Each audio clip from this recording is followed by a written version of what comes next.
Assalamualaikum warahmatullahi wabarakatuh. Hadirin Bapak Ibu Guru yang saya hormati beserta teman-teman yang saya sayangi. Pertama-tama, marilah kita panjatkan puji syukur kehadiran Allah Subhanahu wa taala karena atas rahmat limpahan hidayahnya kita dapat berkumpul di Viadari ini dalam keadaan sehat walafiat.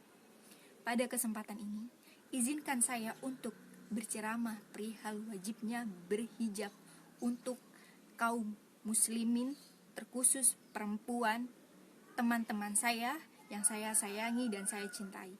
Namun, teman laki-laki saya juga harus menyimak ceramah ini. Supaya apa? Supaya nantinya mereka bisa memberikan pengertian ataupun sedikit nasihat kepada ibunya, kepada kakak perempuannya, ataupun kepada saudara-saudara perempuan yang lainnya yang masih belum mengenakan hijab. Namun, mereka tetap tidak boleh memaksakannya. Karena apa? Karena dalam Islam tidak boleh ada paksaan. Cukup kita doakan saja, kita serahkan kepada Allah untuk Allah mengetuk pintu hatinya agar Allah memberikannya hidayah untuk mengenakan jilbab. Pasti banyak sekali pertanyaan yang ada di benak kalian perihal wajibnya berjilbab. Sama, saya dulunya juga masih cari tahu perihal wajibnya berjilbab untuk kita sebagai umat muslim. Bagaimana sih wajibnya berjilbab? Bagaimana dengan perempuan yang masih belum mengenakan jilbab? Lantas bagaimana dengan perempuan yang sudah berjilbab namun akhlaknya masih buruk? Apakah itu disebut munafik? Pertanyaan-pertanyaan inilah yang sering muncul dalam benak saya sewaktu dulu saya masih belum mengenakan jilbab. Jilbab bukan hanya sekadar adat istiadat ataupun model fashion. Jilbab adalah busana universal yang dikenakan perempuan yang telah mengikrarkan janjinya. Seperti kita sebagai kaum perempuan yang sudah mengikrarkan keimanannya dengan apa? Dengan mengucapkan kedua kalimat syahadat. Hadirin yang saya hormati, perlu kalian ketahui, banyak sebagian para ulama yang mendefinisikan jilbab adalah pakaian perempuan yang tertutup mulai dari ujung kepala hingga ujung kaki. Hijab itu identitas.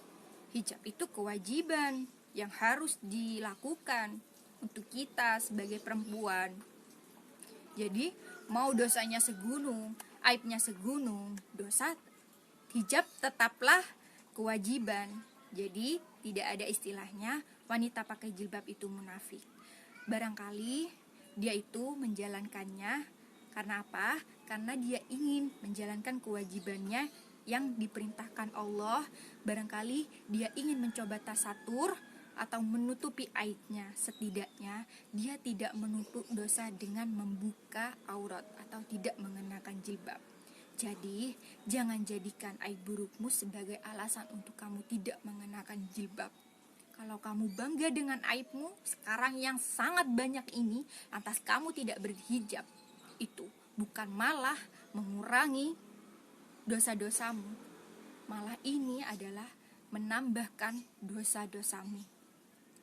Contohnya, banyak sekali persepsi manusia yang mengatakan begini, lebih baik saya tidak menggunakan hijab, tapi akhlak saya sudah bagus, lisan saya sudah bagus, daripada dia berjilbab tapi akhlaknya buruk, pandangannya buruk, lisannya buruk.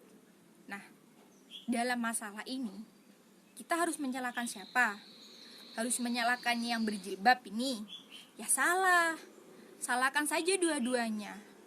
Jika yang orang pertama yang tidak mengenakan jilbab ini sudah merasakan akhlaknya baik, lisannya baik, pandangannya baik, kenapa dia tidak mencoba untuk belajar memenuhi satu kewajiban yang Allah perintah? Apa itu? Menutup aurat dengan mengenakan jilbab. Dan yang kedua, terkhusus untuk perempuan yang sudah berjilbab ini tetapi akhlaknya masih buruk, pandangannya masih buruk, ayolah, jangan kita seperti itu. Allah sudah baik sekali kepada kita. Dengan kita mengenakan ini, Allah sudah menutupi aib-aib kita. Jadi jangan tonjolkan perilaku burukmu terhadap orang lain. Jadi untuk semuanya, Jangan pernah salahkan hijabnya, tapi kita salahkan orangnya. Ada lagi, satu, seseorang yang sudah pandai beribadah, ahli ibadah, ahli murotal Al-Quran, tetapi apa? Tetapi dia masih melakukan korupsi. Lalu kita mau menyalahkan siapa? Ibadahnya mau disalahkan? Ya jangan, kita nasihati orangnya pelan-pelan bahwa perilaku korupsi ini sangat keras, sangat dilanggar keras oleh Allah Subhanahu wa taala. Begitu. Jangan menjadikan persepsi-persepsi ini untuk menilai orang yang ahli ibadah ataupun orang yang mengenakan hijab ini buruk. Tapi kita salahkan orangnya.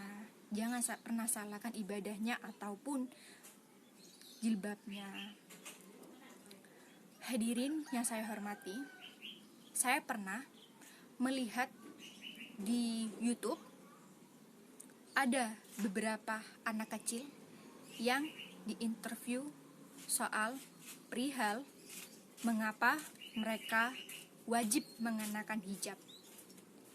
Di antara anak kecil itu menjawab, saya berhijab ingin menyelamatkan Umi dan Abi saya dari siksa api neraka.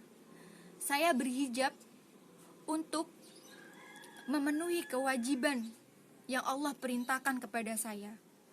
Saya berjilbab agar saya bisa membantu Abi dalam sakaratul mautnya. Jawaban-jawaban inilah yang bikin hati saya bergetar.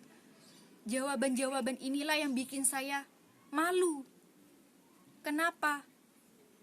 Anak yang di usia 5 tahun yang bisa dikatakan belum balik saja sudah mengikrarkan hatinya untuk selalu menutup aurat dengan mengenakan hijab. Lantas saya sendiri mengenakan hijab masih baru berusia balik. Dulunya saya belum mengenakan hijab. Kenapa? Karena saya sendiri belum yakin. Tapi setelah saya mencari tahu betapa wajibnya berjilbab untuk kaum muslim, terutama perempuan, maka dari itu saya ingin merubah diri saya. Hadirin yang saya banggakan, Allah ini sudah menyampaikan firman-Nya dalam kitab, dalam surat Al-Ahzab ayat 59. Disinilah Allah memerintahkan kepada Nabi Muhammad untuk menyuruh istri-istrinya, anak-anak perempuannya, dan istri-istri orang mukmin lainnya untuk mengulurkan jilbabnya. Oleh karena itu, mari kita sama-sama mengenakan jilbab, memperbaiki diri untuk diri kita sendiri, bukan untuk orang lain. Hadirin yang saya muliakan, mari kita sama-sama merangkul perempuan-perempuan beriman yang lainnya yang masih belum mengenakan jilbab. Mari kita sama-sama belajar meniatkan semuanya karena Allah Subhanahu wa taala dengan menjaga sholatnya, menjaga lisannya, menjaga pandangannya serta akhlaknya. Karena bisa jadi dalamnya jilbab kita tidak menjamin akhlakmu baik, karena sejatinya Allah lah yang mampu menutupi aib kita dengan hijab yang kita gunakan ini. Demikian pesan yang saya sampaikan. Mohon maaf bila ada salah kata. Wassalamualaikum warahmatullahi wabarakatuh.